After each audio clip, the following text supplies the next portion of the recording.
एक गांव में एक मुखिया था। उसे सब लोग सरदार कहकर बुलाते थे। वह अपनी अक्लमंदी के लिए जाना जाता था। गांव के लोग उसके पास अपने झगड़ों के फैसला करवाने के लिए आते थे।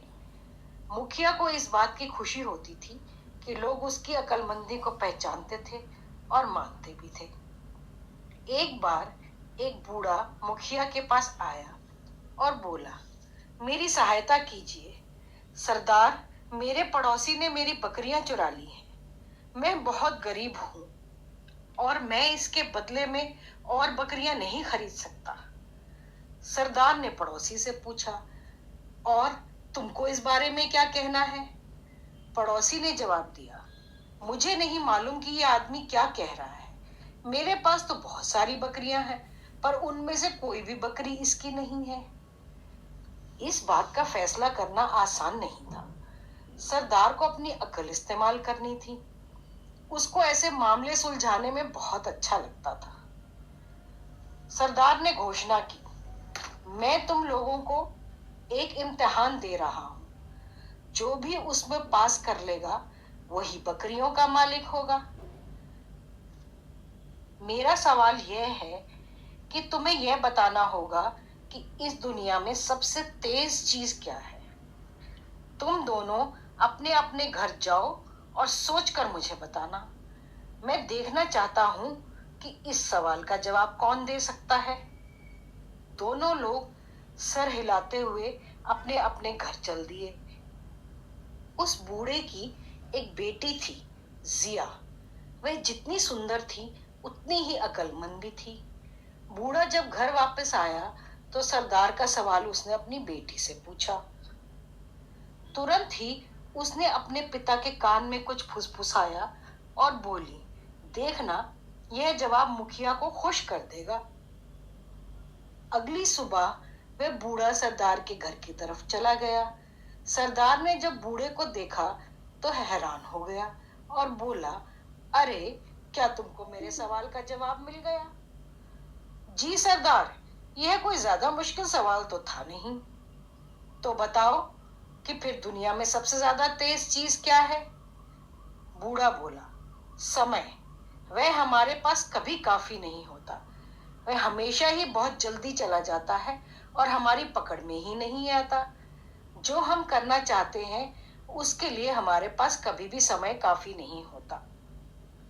बूढ़े के इस जवाब से तो सरदार बहुत चौंका ही रह गया, क्योंकि उसे तो अपने ऊपर भी यह विश्वास नहीं था कि वह खुद भी इस सवाल का ऐसा जवाब दे सकता। उसने बूढ़े से पूछा, इस जवाब में तुमको किसने सहायता की? किसने बताया ये तुमको? बूढ़ा झूठ बोला, किसी ने नहीं जनाब, ये तो मेरे अपने ही शब्द हैं। मुझे किसी ने कुछ नहीं बताया। सरदार बोला, तुम मुझे सच नहीं बता रहे हो। इसके लिए क्या तुम जानते हो कि मैं तुम्हें एक सजा भी दे सकता हूं?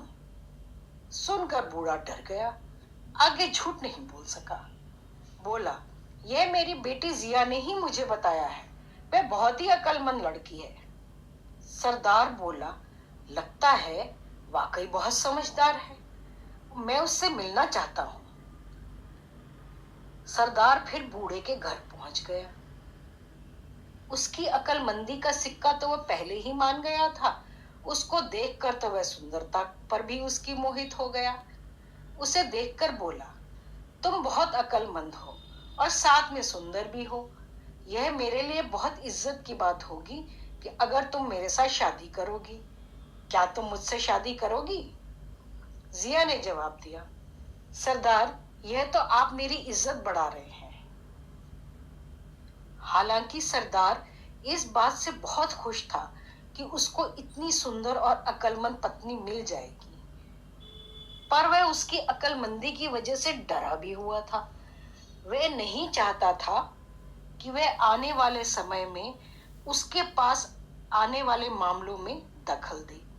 उसे डर था कि जो इज्जत उसने अपनी अक्लमंदी से की वजह से कमाई है, उसे कोई और भी बांट न ले, उसकी पत्नी भी नहीं। बोला, जो कुछ भी मेरे पास है, मेरे घर में है, वह सब तुम्हारा ही है। पर तुम्हारे लिए मेरे घर में बस एक ही नियम है, और यह है कि तुम मेरे सामने आए हुए मामलों में कोई दखल नहीं दोगी।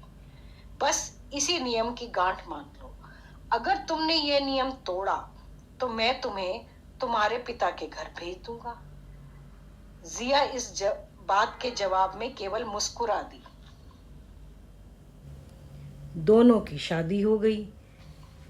कुछ समय तक तो सब ठीक चलता रहा। सरदार के पास लोग अपने मामले लेकर आते थे और वह उनको सुलझाता था, और जिया अपने घर के काम में लगी रहती थी। अक्सर वह सरदार के फैसलों को ठीक ही मानती थी। एक दिन सरदार ने दो लड़कों को एक पहेली दी जो अपनी भेड़ों पर लड़ रहे थे। उनमें से एक लड़के को जिया पहले से ही जानती थी। यह भी जानती थी कि असली भेड़ों का मालिक भी वही है। सरदार की दी हुई पहेली से वह बहुत ही परेशान था। जिया से रह नहीं गया। उसने उसकी परेशानी का कारण पूछा। वह बोला, सरदार ने मुझे बिल्कुल ही नामुमकिन काम दे रखा है। उसने हमें एक एक अंडा दिया है और कहा है कि जो कोई इस अंडे के बच्चे को मुझे सुबह लाकर दिखाएगा, भेड़ें उसी की होंगी। जिया जानती थी कि नियम के अनुसार उसे उस लड़के की सहायता नहीं करनी थी, पर उससे उसकी परेशान हालत देखी नहीं गई।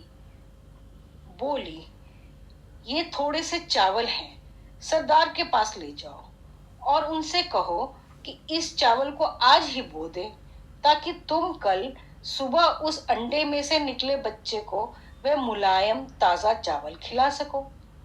उसको भी पता चल जाएगा कि एक दिन में चावल उगाना उतना ही नामुमकिन है जितना आज के अंडे में से सुबह चूजे का निकलना।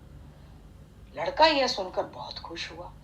तुरंत ही सरदार के पास चावल लेकर भागा, और जो शब्द जिया ने उससे कहे थे उसने वही के वही शब्द सरदार से कह दिए। पर सरदार यह सुनकर खुश नहीं हुआ, बहुत गुस्सा हुआ। गुस्से से पूछा, किसने कहा तुमसे ये सब? किसने दिए तुम्हें चावल? तुम्हारे जितने बड़े बच्चे के लिए ये शब्द तो बहुत ज्यादा ही अक्लमंदी के हैं।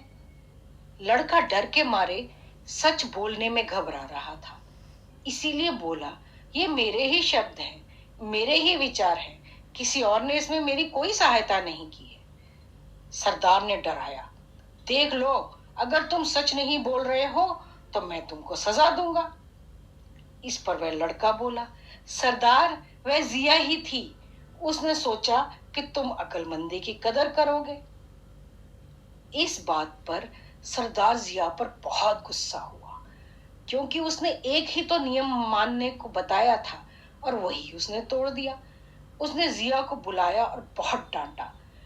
क्या तुमको मालूम नहीं है कि जो कुछ मेरा है वह तुम्हारा है? मैंने तुमको केवल एक ही नियम मानने के लिए कहा था, वह भी तुमसे नहीं माना गया। जाओ, अब तुम अपने पिता के घर चली जाओ।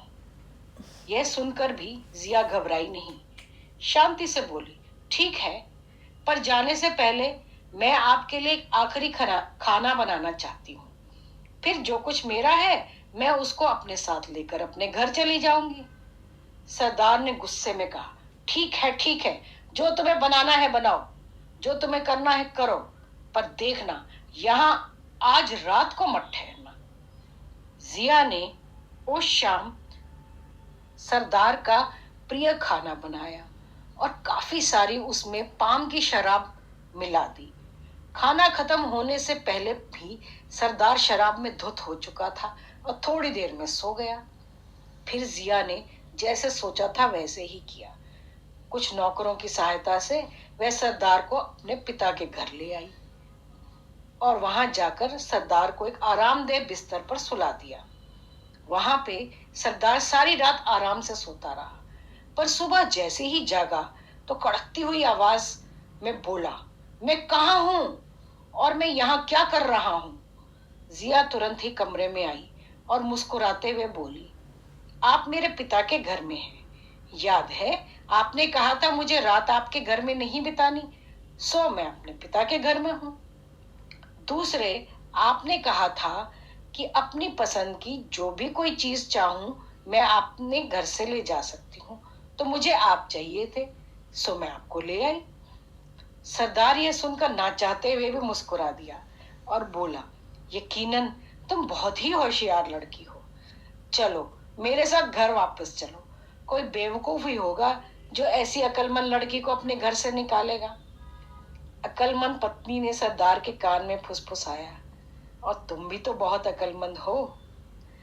हमारी कहानी तो यहीं खत्म हुई। आपको अच्छी लगी हो तो हमारे चैनल को सब्सक्राइब करें, शेयर करना और लाइक करना तो बिल्कुल भी ना भूलें। धन्यवाद।